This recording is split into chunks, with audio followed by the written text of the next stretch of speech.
20h l'invité, c'est jusqu'à 21h en direct sur Fréquence ESJ. 20h sur Fréquence ESJ, Hits and Talk. Bienvenue à tous dans 20h l'invité, votre rendez-vous politique du mardi soir. Et aujourd'hui, nous sommes avec Didier Martin, député de La République En Marche de la première circonscription de Côte d'Or. Bonsoir Didier Martin. Merci d'être avec nous ce soir. Au programme, le Covid-19 pour Noël. Matignon affirme qu'il sera compliqué de rouvrir les bars et restaurants avant les vacances.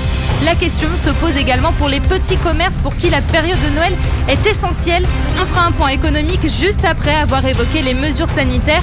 Emmanuel Macron doit d'ailleurs s'exprimer à ce propos la semaine prochaine. Le projet de loi sur la sécurité globale a commencé aujourd'hui à être examiné à l'Assemblée nationale. Il envisage notamment d'interdire la diffusion d'images des visages de policiers ou gendarmes en fonction. Article donc qui modifierait la liberté de la presse et qui fait débat. On abordera ce projet avec vous Didier Martin et on s'attardera également sur l'alerte inquiétante de la Fondation Abbé Pierre. Près de 300 000 sans domicile fixe ont été recensés en France cette année.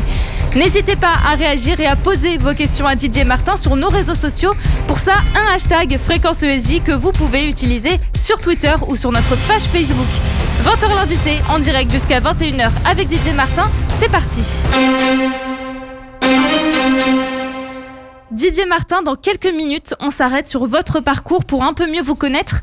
Avant ça, c'est le mot du jour, un mot choisi par la rédaction politique de Fréquence ESJ et qui représente une grande actualité de ce mardi 17 novembre. Ce mot, c'est migrant. Ce matin, un camp avec plus de 2000 migrants a été évacué à Saint-Denis, en Île-de-France. Des hommes venus d'Afghanistan, du Soudan ou encore d'Éthiopie y logeaient. Et toutes ces personnes vont être mises à l'abri dans 26 centres d'accueil et gymnases dans la région. Le préfet de Paris précise que les personnes en situation irrégulière n'ont pas vocation à rester sur le territoire. Alors Didier Martin, depuis la crise de 2015, c'est le 65e démantèlement de grande ampleur qui a lieu en France. Comment on fait pour que ces camps ne se reforment pas à chaque fois ?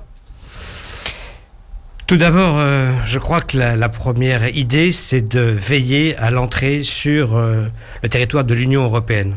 Il faut effectivement que les flux migratoires des populations qui entrent dans l'espace européen soient mieux accueillis, mieux contrôlés également. Mais comment ça se passe quand, une fois en France, il y a ces camps qui se créent et en fait c'est un cycle sans fin, on le voit à chaque fois, il y a de nouvelles évacuations. Comment on fait pour que ça ne se reproduise pas à chaque fois ? Il faut d'abord faire preuve d'humanité et de solidarité, distinguer entre ceux qui fuient un danger pour eux-mêmes, pour leur famille, ce qu'on appelle les réfugiés, et ceux qui sont attirés par d'autres raisons, des raisons souvent économiques, qu'il faut également prendre en compte. Et puis, il faut aussi tenir compte des rapprochements familiaux. Il faut enfin ne pas laisser ces gens livrés eux-mêmes dans des conditions insalubres, indignes de la condition humaine. Donc il faut des structures d'accueil.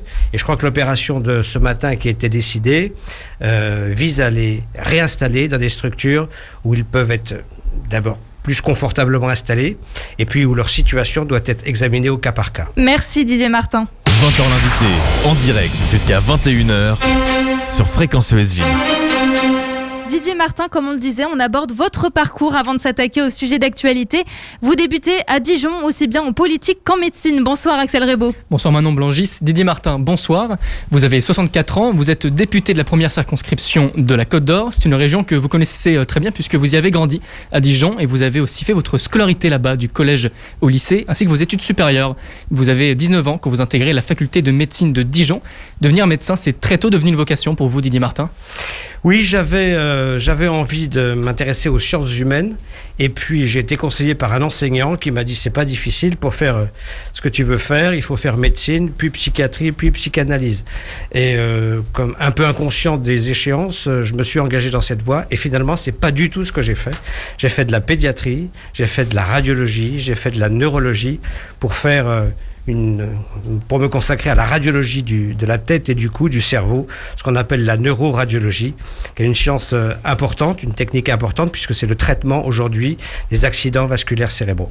En parallèle à votre activité de médecin, vous vous impliquez dans la vie politique de votre ville assez vite. Vous intégrez le conseil municipal de la ville de Dijon en 95. Vous avez alors 39 ans. Comment est-ce qu'il s'est fait ce basculement vers la vie politique, Didier Martin ? Est-ce que c'est quelque chose d'assez naturel qui est venu comme ça ? J'ai été attiré par le débat européen. J'ai intégré une formation politique qui était pro-européenne. Et quand le maire de Dijon, le futur maire de Dijon, qui attendait de succéder à Robert Poujade, je parle de François Rebsamen, a constitué son équipe en 95. Il a composé son équipe avec quelques formations politiques. J'en faisais partie. J'ai donc fait mes premières armes dans l'opposition avant de devenir adjoint de la majorité en 2001. C'est un atout en politique d'être médecin, d'avoir une activité comme ça qui vous fait travailler auprès des Français? C'est un atout dans la mesure où on rentre dans l'intimité et dans la problématique personnelle de chaque individu. Donc on est forcément ouvert aux questions individuelles, mais qui s'intègrent dans les questions de société. À partir de 2001, vous êtes, vous l'avez dit, adjoint au maire de Dijon avec le socialiste François Rebsamen. Mais en 2017, vous embrassez la cause d'Emmanuel Macron. Vous êtes alors élu député de La République En Marche. Député, c'est quand même un mandat bien plus important que ce que vous aviez eu à Dijon. Vous avez toujours eu des ambitions pour ce poste? Pas du tout. C'est véritablement la nouvelle proposition politique d'Emmanuel Macron qui m'a séduit, sur une ligne à la fois solidaire et à la fois libérale. Comment est-ce que ça s'est passé, ce basculement des socialistes vers les marcheurs, Didier Martin? Parce qu'il y a quand même une certaine contradiction là-dessus.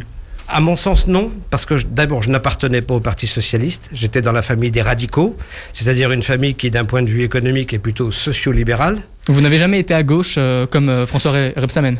J'étais à gauche, ma formation était le Parti radical de gauche, donc j'étais dans la majorité de gauche. C'est pour ça que j'étais dans l'équipe de François Rebsamen quand il a accédé au pouvoir à Dijon. Vous dites, Didier Martin, j'étais de gauche. Vous l'êtes encore aujourd'hui ou pas? Moi, j'ai choisi Emmanuel Macron qui propose une autre voie politique, c'est-à-dire à la fois des gens de droite, à la fois des gens de gauche. Cette alternance que j'avais connue dans les élections locales, dans les rendez-vous politiques, je trouve, n'apportait pas de solution durable à la situation de notre pays. Et c'est pour ça que la proposition d'Emmanuel Macron m'a séduit. Donc comme le président de la République le disait en 2016, vous non plus, vous ne vous sentez pas socialiste? Je ne me sens pas socialiste, je me sens français avant tout.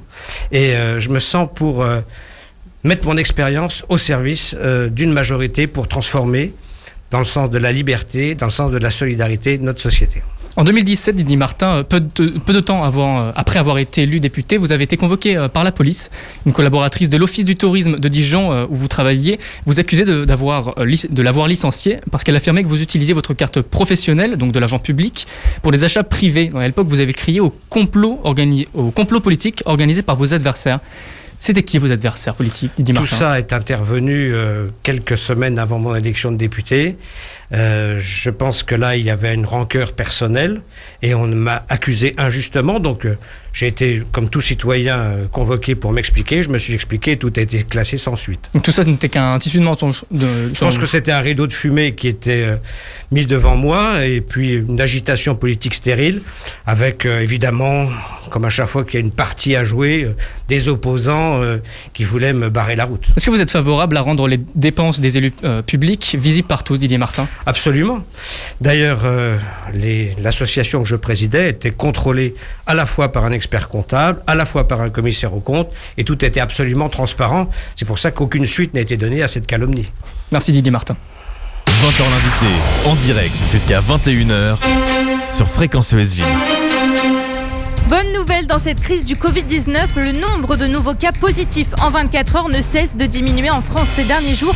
Mais attention, le nombre de personnes hospitalisées continue lui d'augmenter. De son côté, la société Moderna a annoncé un vaccin test efficace à 94,5%. On voit ça juste après Nirvana de Doc Gynéco sur Fréquence ESJ, It's and Talk. Fréquence ESJ, It's and Talk, il est 20h14 et Didier Martin, député La République En Marche, est avec nous en direct jusqu'à 21h. Et depuis quelques jours, les indicateurs de l'épidémie de coronavirus semblent s'améliorer dans certaines régions de l'Hexagone. Les effets d'un confinement allégé mis en place il y a presque 3 semaines. Pourtant, ce week-end, une fête clandestine bravant les mesures du confinement a réuni 300 personnes dans le Val-de-Marne. Bonsoir Bastien Cochet. Bonsoir Manon Blangis, bonsoir Didier Martin. Bonsoir. On évoque déjà une sortie de confinement ce soir pour la semaine prochaine à l'Elysée. Est-ce que le gouvernement ne se précipite pas un peu ? Non, je crois qu'il reste prudent. Le ministre de la Santé vient de s'exprimer encore aujourd'hui pour dire qu'on gardait le cap, c'est-à-dire que les précautions devaient être respectées scrupuleusement, individuellement et collectivement, Évidemment, s'ouvre une perspective devant nous avec des indices qui s'améliorent légèrement. Dans mon département, la Côte d'Or, à Dijon, on en est encore loin. Il faut donc miser sur les 2 semaines à venir. On garde le cap. Notre boussole, c'est l'épidémie. C'est le chiffre de l'épidémie. Olivier Véran a dit « Tout porte à croire que nous avons passé un pic épidémique ». Pourtant, certains épidémiologistes modèrent ces propos en disant que tous les indicateurs ne sont pas au vert pour l'instant et que pour l'instant, c'est très tôt pour pouvoir annoncer cela comme une bonne nouvelle. Oui, mais je pense qu'il ne donne pas une bonne nouvelle de façon anticipée. Je crois qu'il reste prudent. C'est vrai, quand on regarde le pic, il a tendance à s'aplatir et peut-être même à redescendre. La courbe a tendance à redescendre. Soyons effectivement très prudents. Il peut y avoir un rebond. Tout dépend de notre comportement. On va essayer que début décembre reprenne un peu plus d'activité encore. Et on se donne l'horizon Noël pour fêter avec les amis, en famille, cette fête de la solidarité. Alors pour ce reconfinement, le président de la République annonçait au moment où il l'a décidé 9000 patients en réanimation mi-novembre, quoi qu'on y fasse. Le dernier bilan a fait état de moins de 5000 occupés en réanimation. Est-ce que les prévisions n'étaient pas finalement trop catastrophiques? Est-ce qu'on n'a pas voulu faire peur aux Français pour qu'ils respectent plus les règles? Il n'était pas question de les laisser à leur libre arbitre. Vous avez vu ce qui s'est passé cet été. Le rebond de la rentrée était certainement lié à un relâchement des attitudes des uns et des autres. Il fallait donc un coup À quel moment ce relâchement? Je pense qu'au cours de l'été, avec la belle saison, avec les vacances, avec les loisirs. Et justement, vous êtes l'un des députés. Vous avez fait une tribune appelant les Français à partir en vacances. Oui. Vous le regrettez aujourd'hui? Non, pas du tout. Je leur disais, partez en France. Donnez la priorité dans vos déplacements vers les destinations France. Et pour vous, c'est pas ce qui a été fait? Ça a été fait, mais ce qu'il fallait rajouter en disant allez en France, il fallait leur dire surtout protégez-vous et continuez d'être prudents. Ça n'a pas été le cas partout. Vous avez vu les terrasses avec le mois de septembre, elles étaient très occupées. Il y avait beaucoup de personnes qui avaient plaisir à se retrouver pour cette rentrée. Les consignes n'étaient pas du tout respectées. Mais au-delà du plaisir de se retrouver à la rentrée, il y a eu l'été et donc la multiplication des voyages au sein même de la France, la multiplication peut-être de clusters à l'époque. Est-ce que c'est vraiment pas une décision, un appel que vous avez fait auprès des Français et auprès des autres députés que vous regrettez aujourd'hui d'avoir appelé tous ces gens à se déplacer dans le territoire? Moi, je leur ai dit donner la préférence aux destinations France. Et chacun avait envie de partir en vacances. Mais on peut continuer à se contaminer même si on reste en France. C'est-à-dire que vous n'oubliez pas qu'au cours de cette première vague et du premier confinement, les déplacements étaient interdits au-delà d'un rayon de 100 km. Il était extrêmement difficile de se rendre dans sa résidence secondaire, d'aller rejoindre sa famille, d'aller rejoindre des amis sur la destination de vacances habituelle. Il fallait quand même accepter que les gens prennent un peu de congé. On parlait de la fête de Joinville tout à l'heure, 300 personnes qui se réunissent, dont certaines positives au coronavirus. On leur a ensuite proposé, en tout cas conseillé et invité à se faire tester. Pourquoi ce n'est pas une obligation ? Alors, il y a aujourd'hui les tests antigéniques qui se généralisent, qui vont être accessibles au grand public lorsqu'il y a symptômes.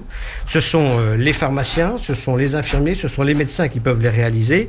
Cette généralisation des tests, elle est attendue, elle est aujourd'hui possible. Mais là, je vous parle du cas précis de la fête qui a eu lieu. On a 300 personnes qui ont bravé les règles du confinement, se sont réunies illégalement dans un lieu dont certaines personnes étaient contaminées. Pourquoi on n'oblige pas ces personnes à aller à l'isolement ou à passer un test ? Il faut faire le test. S'ils sont positifs, ils doivent déclarer leur cas contact et puis ils doivent respecter l'isolement. Donc inviter, c'est suffisant. Inviter ces personnes à se faire tester, c'est suffisant. Vous savez, on est dans un pays où on ne peut pas traiter les gens malgré eux. Il faut faire appel quand même à la responsabilité de chacun. Donc on ne va pas de force, ni à vous ni à moi, mettre un écoubillon dans le nez pour faire un prélèvement. Mais étant médecin, vous-même, ayant des anciens collègues qui sont toujours en fonction, est-ce que vous n'avez pas envie de faire plus pour pouvoir leur enlever une charge de travail avec ce genre de comportement parmi les Français ? Non mais bien entendu, moi, toute ma carrière, dans ma discipline, la neuroradiologie, c'était pour des actes de prévention, d'estimer les risques et les bénéfices d'un acte. Chaque acte médical comporte des risques et apporte des bénéfices. Donc il convient, quand on est médecin, comme moi, comme je l'ai été, d'expliquer à chaque patient l'équilibre bénéfice-risque pour l'aider à prendre la meilleure décision le concernant. Tout à l'heure, vous disiez qu'il était impossible d'imposer quelque chose de traitement aux Français, de se faire tester. S'il y a un vaccin, là, ces derniers jours, c'est de plus en plus probable, d'un vaccin qui serait efficace, comment on fait? On oblige les Français à se vacciner? Je crois que c'est une très mauvaise idée de les obliger à se vacciner. Ça n'est pas du tout dans la mentalité des Français. D'ailleurs, il y a toujours des réfractaires au vaccin. Notre pays est toujours très partagé sur ce point-là. Il faut persuader, il faut expliquer, là encore, le bénéfice qu'il y a à se faire vacciner. Je reste très prudent sur l'efficacité et la durabilité dans le temps de cette vaccination. Aujourd'hui, nous ne sommes que dans les phases 3. Il y a encore des évaluations précises à conduire avant de généraliser, produire industriellement et généraliser. Et si persuader ne suffit pas? Mais persuader, on interdit les déplacements. Ça a été le cas du confinement. Donc même avec un vaccin existant, si les gens ne veulent pas se vacciner, il faudra continuer à être confinés. Nous avons une boussole. Tout dépendra des chiffres de l'épidémie, des taux d'incidence, de nombre d'hospitalisations, de nombre de personnes en réa, moins nombreux que prévu effectivement il y a quelques semaines. C'est grâce aussi à des technologies et des techniques de soins qui se sont améliorées. Je pense en particulier à l'oxygénothérapie à haut débit. Les ARS ont doté les hôpitaux de ces appareils. Cela évite les intubations laryngées. C'est pour cela qu'il y a un peu moins de malades en réanimation aujourd'hui. Merci Didier Martin. 20h l'invité, en direct, jusqu'à 21h. Si vous nous écoutez, vous avez peut-être des questions que vous avez envie de poser à Didier Martin. Eh bien, n'hésitez pas à le faire sur les réseaux sociaux de Fréquence ESJ. On posera ces questions en fin d'émission. Vous pouvez poser vos questions donc sur Facebook ou Twitter avec le hashtag Fréquence ESJ. 120 acteurs politiques et syndicaux appellent à stopper Amazon.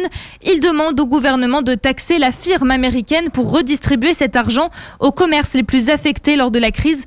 Ces commerces espèrent, eux, toujours pouvoir ouvrir à Noël. Axel Rebaud. Didier Martin, est-ce que vous y êtes favorable? Est-ce qu'il faut taxer Amazon pour sauver l'économie française? Il faut taxer les GAFA sur leurs bénéfices, là où elles les réalisent. Il y a aujourd'hui des multinationales qui échappent à cette imposition. Alors je ne parle pas de taxes, je parle plutôt d'imposition sur les bénéfices. Il faut que l'on renforce les méthodes fiscales pour, imposer là où les bénéfices sont réalisés. Comment on fait pour forcer la main à un géant comme Amazon?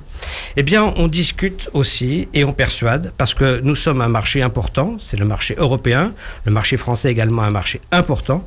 Il faut donc bien montrer, là encore, les enjeux économiques qu'il y a à profiter d'un marché captif, c'est le marché européen ou le marché français, et à jouer le jeu, parce que effectivement la situation l'impose, et si on veut une économie durable, il ne s'agit pas d'écraser tous les petits commerçants et les artisans. Mais Didier Martin, factuellement, comment on fait? On ne peut pas empêcher les Français d'utiliser un service comme Amazon. On ferait comment?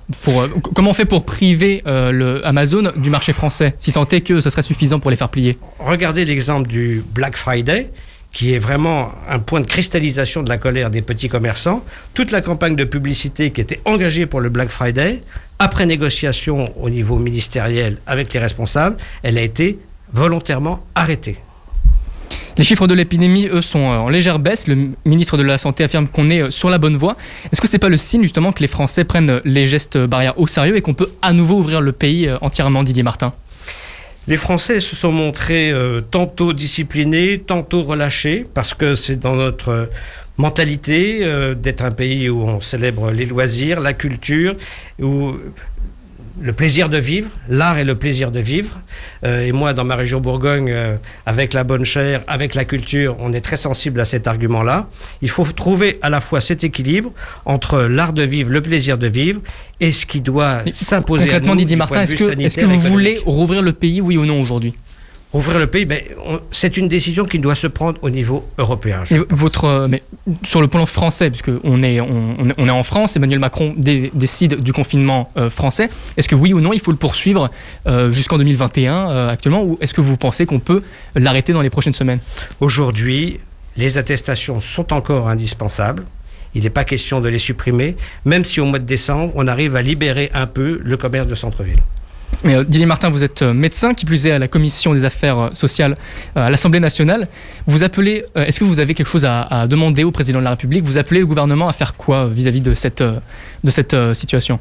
Je l'appelle à continuer à être transparent, à être clair dans son information et avoir une communication vis-à-vis des Français la plus pédagogique possible et la plus transparente possible. Parce que le gouvernement demande encore des efforts chaque semaine, peut-être encore plusieurs semaines de confinement sont à prévoir.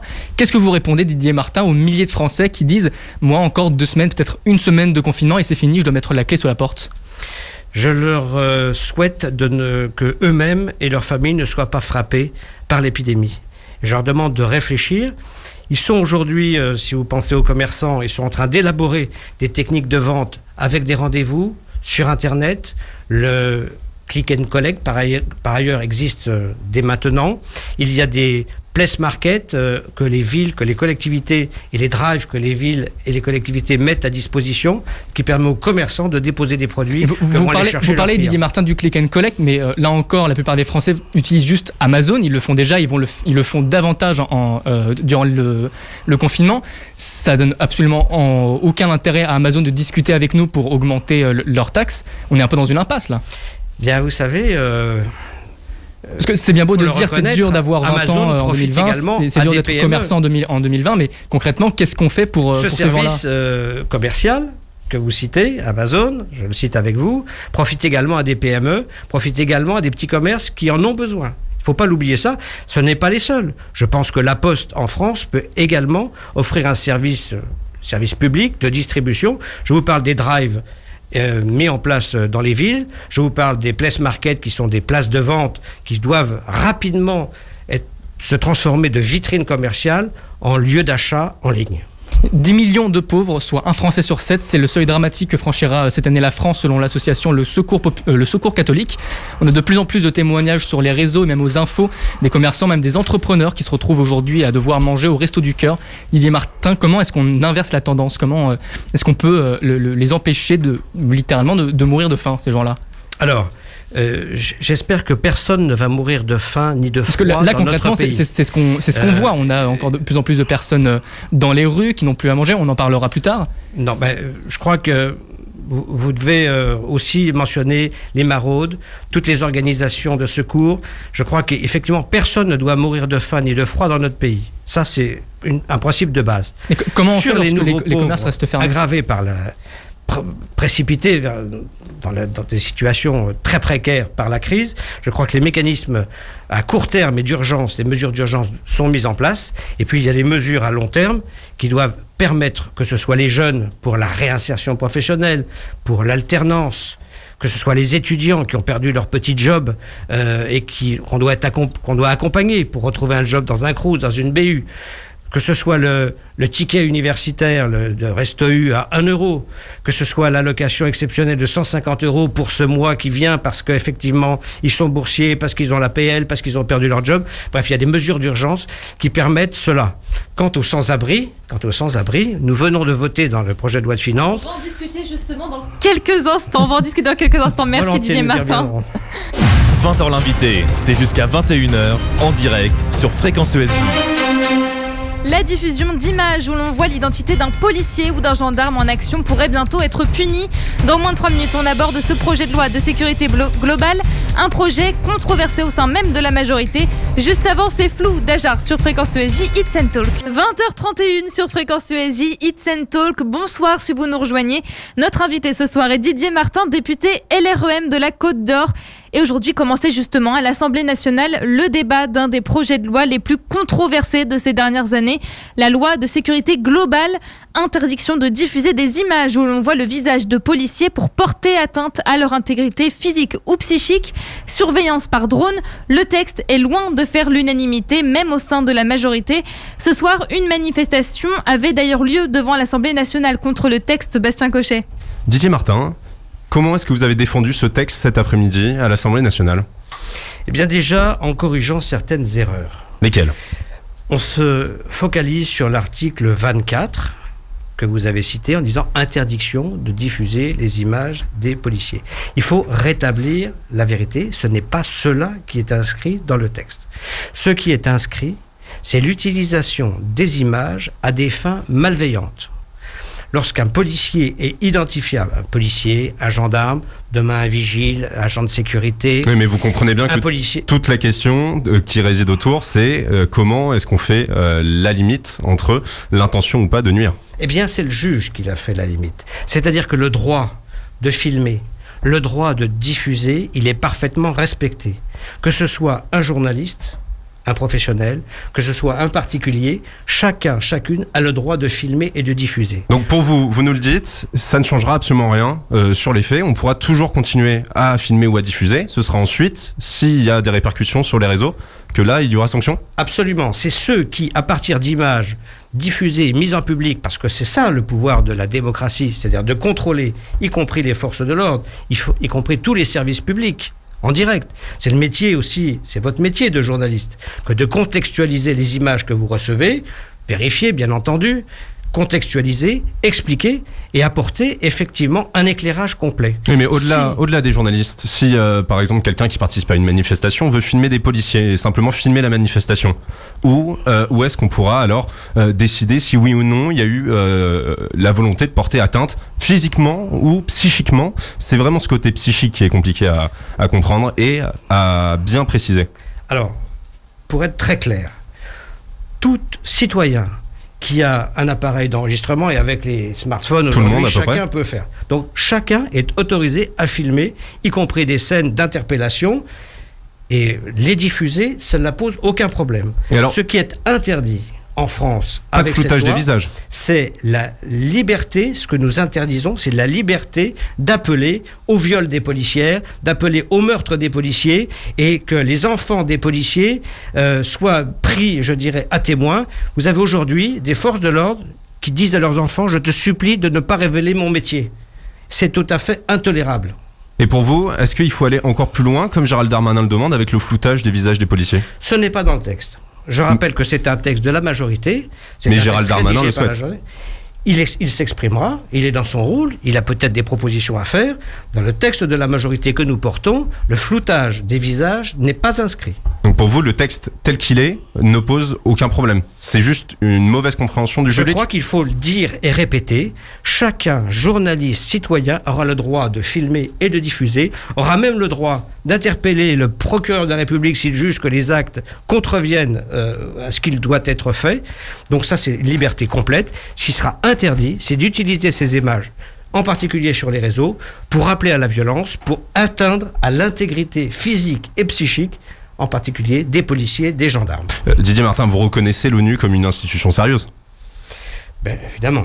Et quand son haut commissariat aux droits de l'homme fait un rappel à la loi à la France pour cette proposition, vous pouvez quand même l'entendre comme un signe qu'il y a quelque chose qui ne va pas dans cette loi? J'ai lu ce communiqué, je sais d'où il provient. Je pense que là encore, c'est une torsion de l'interprétation qui est faite et une mauvaise information qui a été faite, y compris... Donc pour vous, même l'ONU est mal informée sur cette loi? Il faut que la France s'explique davantage pour bien dire ce qu'il y a de proposé dans ce texte. Et avec cette proposition de loi, les policiers, on a l'impression qu'ils doivent vivre cachés et ne pas dire leur métier. Pourtant, certains membres des forces de l'ordre arborent fièrement leurs uniformes ou leurs armes de service sur les réseaux sociaux.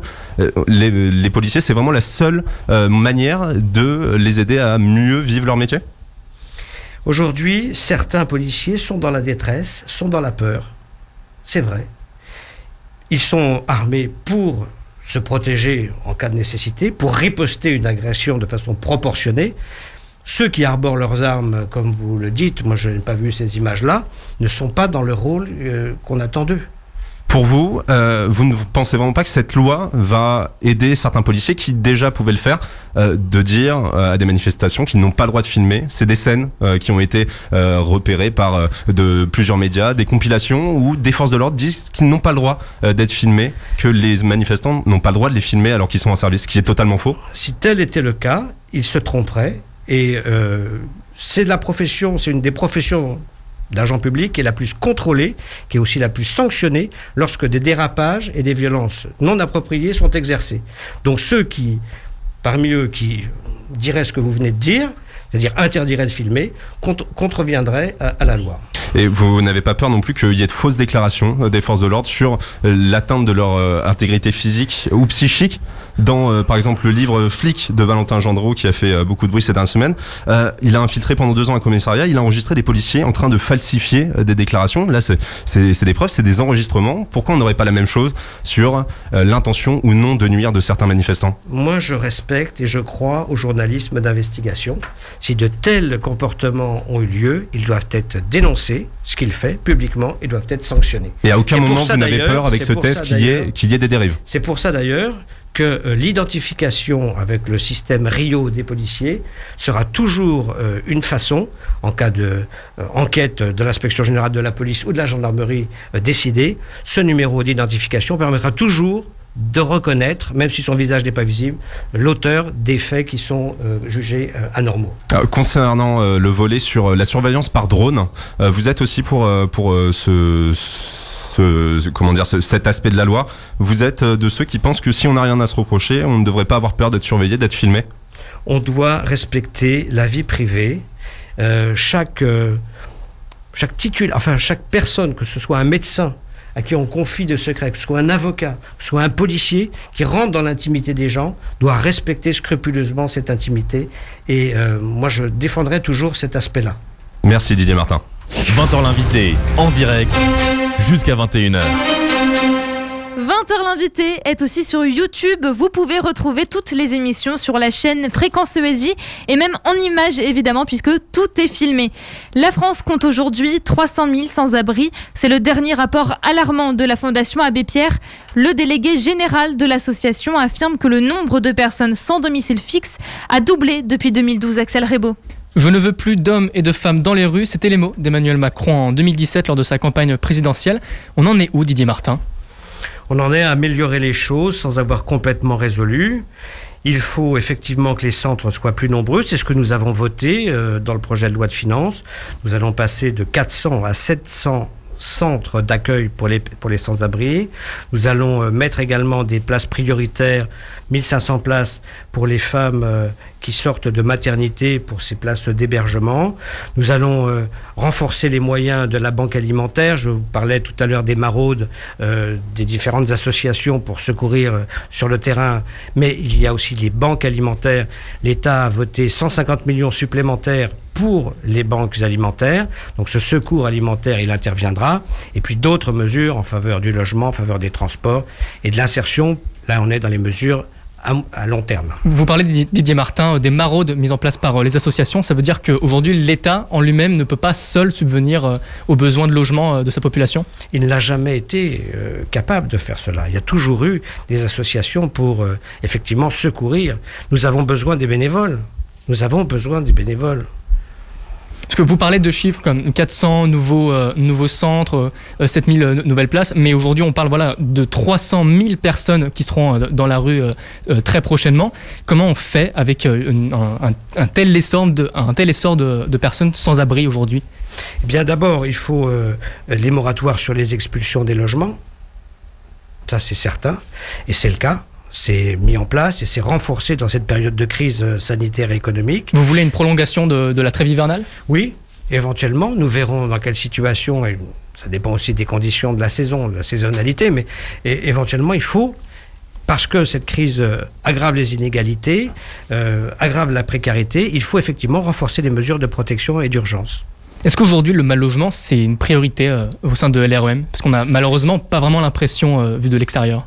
Nous avons bien conscience que de nouveaux logements pour les jeunes, pour les personnes aussi âgées avec des logements adaptés, le logement social, tout ça doit être relancé. C'est pour ça que nous travaillons en particulier avec les bailleurs sociaux, mais aussi avec Action Logement, pour renforcer dans des plans d'investissement, pour renforcer l'offre de logements de qualité, avec des charges diminuées. Au premier confinement, des hôtels avaient été réquisitionnés pour loger des sans-abri.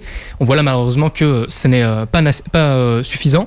Est-ce qu'on peut espérer que ces dispositifs subsistent au confinement, Didier Martin? Ils existaient avant le confinement. Il y a toujours eu des hôtels mis à disposition, réquisitionnés et financés par les fonds d'État. On a toujours logé des sans-abri dans des hôtels.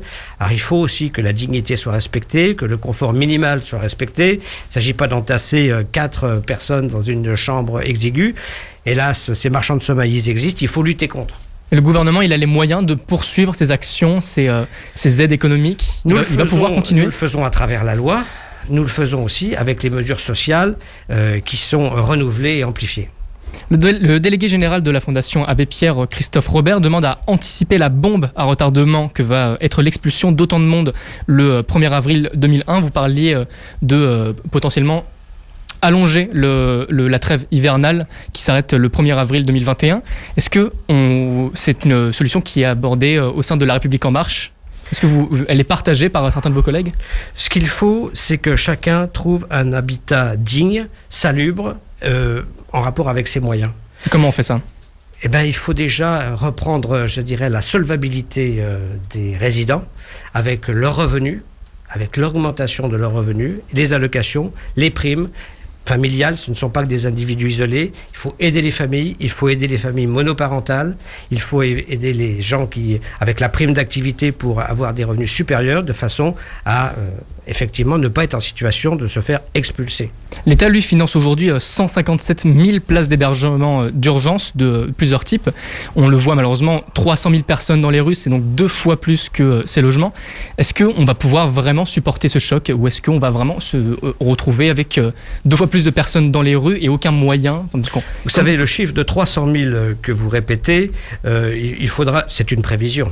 C'est une prévision. C'est une prévision, nous malheureusement. Budgétairement, nous avons inscrit. L'actualité n'est pas très optimiste vis-à-vis de l'économie française et des plus pauvres en France. On parlait de 10 millions de pauvres aujourd'hui en France. Mais c'est pour ça que nous avons un plan de relance sans équivalent avec différents chapitres. Celui du social, il y figure à travers tout un tas de mesures. Il faut parler d'écologie, il faut... préparer la transition écologique, bien entendu. Il faut moderniser, il faut numériser, il faut miser sur le redémarrage de l'économie qui elle-même générera les moyens d'une protection sociale à hauteur de ce que seront les besoins. Vous êtes à la commission des affaires sociales à l'Assemblée nationale. C'est quoi votre première mesure que vous demandez au président de la République, Emmanuel Macron, pour lutter contre le mal-logement en France ? Alors, il y a les aides individuelles et puis il y a les aides aux structures pour loger. Je crois qu'il faut mener conjointement et de front ces deux actions. À la fois solvabiliser, aider et apporter des allocations et d'autre part aider ceux qui construisent avec des plans d'investissement. Et ils existent. Vous vous souvenez qu'il y a quand même dans ce pays le 1% logement devenu le 0,45. Bien, c'est un prélèvement sur toute la masse salariale. Ceci doit être réinjecté massivement dans la construction de nouveaux logements et dans la rénovation thermique des logements. Merci Didier Martin. 1 heure de politique en direct, c'est 20h l'invité sur Fréquence ESJ. L'écologie est-elle la grande oubliée de la pandémie de Covid-19 ? Le plan de relance présenté en septembre par le gouvernement prévoit 30 milliards d'euros pour l'écologie. Où en est-on des mesures annoncées ? On se pose la question juste après Vivre de 47 Terres sur Fréquence ESJ Hits and Talk. 20h49 sur Fréquence ESJ Hits and Talk. Sachez que Fréquence ESJ c'est aussi un bouquet de radio. Vous pouvez écouter Fréquence ESJ Gold pour le meilleur des années 80 et 90 ou encore Fréquence ESJ Lounge, Friendly ou Millennium selon vos goûts. On revient maintenant à la politique avec vous Didier Martin, député LREM. On s'en souvient, en juin 2017, Emmanuel Macron, fraîchement élu président de la République, déclarait « Make our planet great again » suite au retrait des États-Unis des accords de Paris. 3 ans plus tard, qu'en est-il des actions ? Le Covid est-il vraiment l'occasion d'une relance verte ? On fait le point avec Bastien Cochet. Didier Martin, Emmanuel Macron, il a été le leader écologique espéré selon vous ? Il a joué, et il a pris sa part en tout cas. Il a pris toute sa part.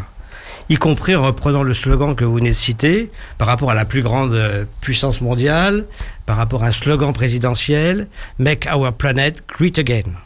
Aujourd'hui, il y a d'autres slogans. À l'époque, le but, c'était pas de prendre sa part, c'était vraiment d'incarner un leadership sur la scène internationale. Oui, mais les accords de Paris avaient été signés, devaient entrer en application.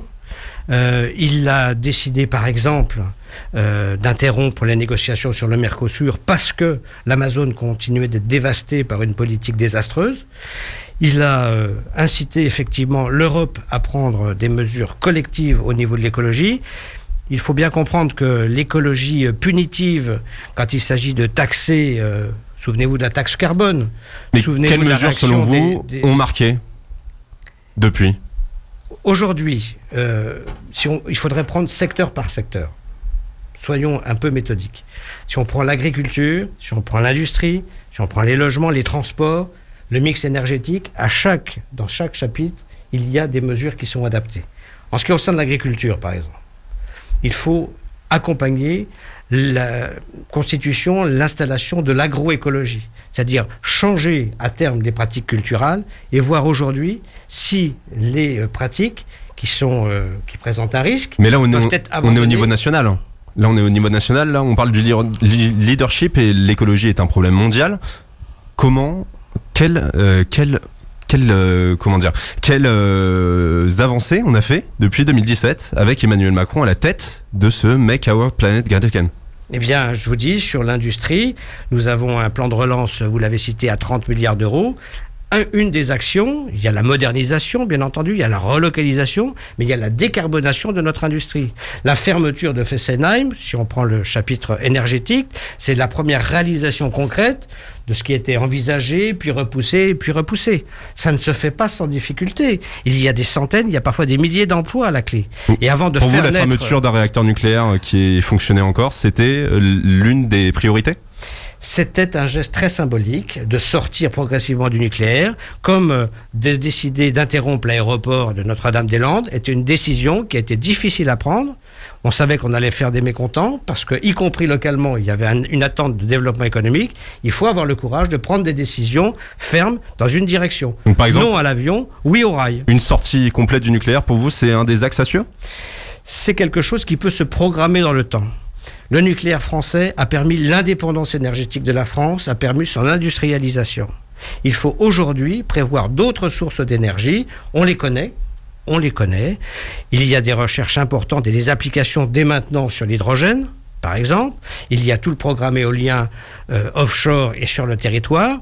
Il y a la petite hydroélectricité, il y a l'hydroélectricité. Tout ceci doit se planifier et justifier des investissements. L'hydrogène, justement, dans le plan France Relance, c'est l'un des grands axes où il va y avoir beaucoup d'investissements. Mais l'hydrogène, justement, en ce moment, en tout cas à l'heure actuelle, pour l'extraire, pour le produire, c'est soit des moyens plus écologiques mais très fastidieux et très coûteux, soit l'uranium. Donc on retourne au nucléaire. Alors, aujourd'hui, c'est plutôt la fracturation du méthane qui est la source de production de l'hydrogène. Ce n'est pas la bonne solution, parce que là encore, c'est polluant et c'est utiliser une ressource naturelle. Donc il faut aller effectivement sur les solutions type électrolyse de l'eau. Pour en revenir sur les accords de Paris, le retour des États-Unis dans cet accord, c'est une bonne nouvelle selon vous? Il y aura cette fois-ci un vrai leadership, un vrai État qui pourra mener le monde? En tout cas, c'est une des décisions très attendues de la part du président Biden, président élu. Le président Trump avait tourné le dos aux accords de Paris. C'était, à mon avis, plus qu'une erreur, c'était peut-être une faute, parce qu'il entraînait toute une population dans une direction qui n'est pas la bonne, qui n'est pas voulue au point de vue sur le plan international. Donc moi je vois là une possibilité de revenir à quelque chose de plus raisonnable et de plus respectueux pour l'environnement. Dans la transition écologique, au-delà de l'isolation des bâtiments ou des voitures électriques, comment est-ce qu'on agit contre les entreprises qui polluent? Des grandes entreprises, notamment en France, qui polluent la terre, les sols. Eh bien, il y a des mesures très simples. Hein, à chaque fois, la justice est quand même très clémente avec ces entreprises. Bon, d'abord, il faut caractériser les pollutions, et c'est pas toujours facile d'intervenir dans le domaine privé. Il faut s'en donner les moyens, parce qu'il n'est pas normal de continuer de polluer le sol. Ça, c'est totalement impossible. Mais regardez, avec l'amiante, on y est arrivé. Il n'y a plus de production de cette matière, alors que ça avait entraîné des milliers d'emplois pendant des années. Mais quand on a Lactalis qui déverse dans des rivières ou Lafarge qui déverse du ciment dans la Seine, là on a des infiltrations qui ont lieu. Là, quelles sont les actions vraiment? Est-ce qu'on doit être plus dur avec ces entreprises? Il faut être très ferme. il faut être très ferme et appliquer les sanctions qu'ils méritent. Lactalis est un très grand groupe français international. S'ils déversaient, et ça j'espère qu'ils ne le font pas, s'ils déversaient des déchets sans passer par les stations d'épuration, moi vous savez, dans ma région, nous avons les Poisses, qui est un fromage local. Je peux vous dire que la fromagerie Berthaud, je ne leur fais pas de publicité parce que j'ai des actions, j'en ai pas. Mais ils sont très stricts, à la fois sur le contrôle sanitaire, à la fois sur la pollution de leurs effluents. Dans ce plan France Relance, 4,7 milliards d'euros pour le développement du secteur ferroviaire. C'est bien le même gouvernement qui a relancé les lignes de bus et a voulu supprimer la ligne de fret Perpignan-Rungis. Qui veut cela ? Vous savez, les petites lignes, c'est ce qui irrigue le plus le territoire. Aujourd'hui, il faut effectivement des alternatives à la route.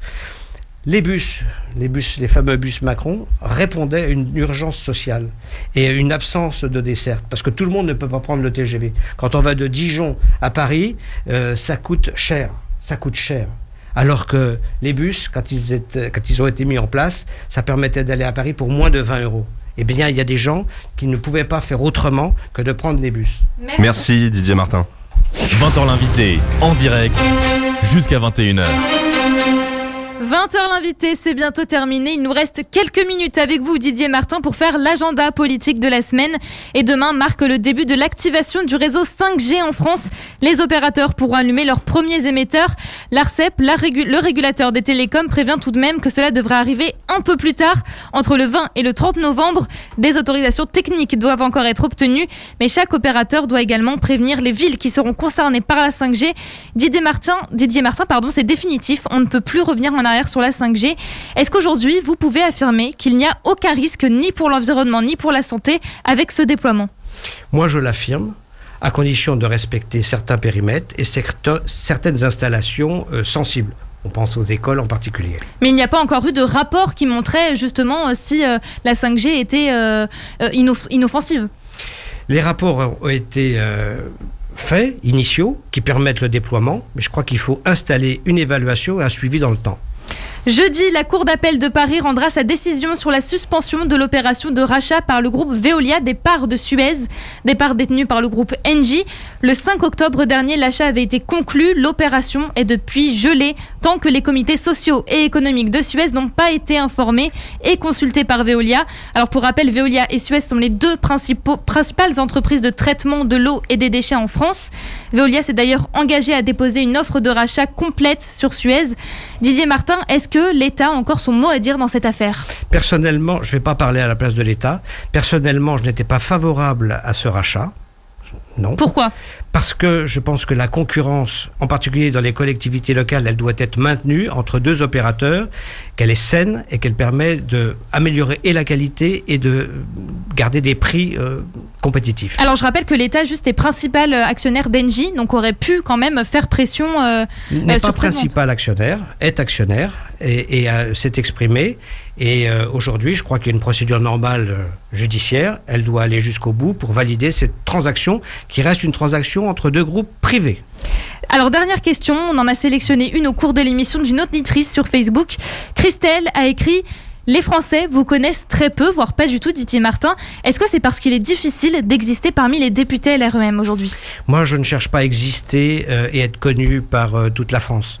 Je cherche à porter une politique, à la critiquer, à l'évaluer et voir comment elle est comprise dans le territoire et faire remonter de mon territoire des commentaires pour éviter certaines erreurs. Merci Didier Martin. 20h l'invité, en direct jusqu'à 21h sur Fréquence ESJ.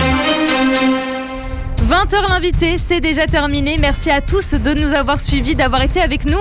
Merci Didier Martin d'avoir répondu à nos questions. Je rappelle que vous êtes député La République En Marche de la première circonscription de la Côte d'Or. Demain, c'est Storytelling présenté par Bastien Cochet que vous retrouvez sur Fréquence ESJ. 1 heure de divertissement en direct de 20h à 21h. Vous pouvez d'ailleurs suivre toute l'actualité de Fréquence ESJ, les articles, reportages, interviews, mais aussi les coulisses des émissions sur tous les réseaux sociaux de Fréquence ESJ. Pour ça, vous avez le choix: Facebook, Twitter, Instagram, YouTube et TikTok. Mardi prochain, on se retrouve avec un nouvel invité politique, toujours en direct de 20h à 21h.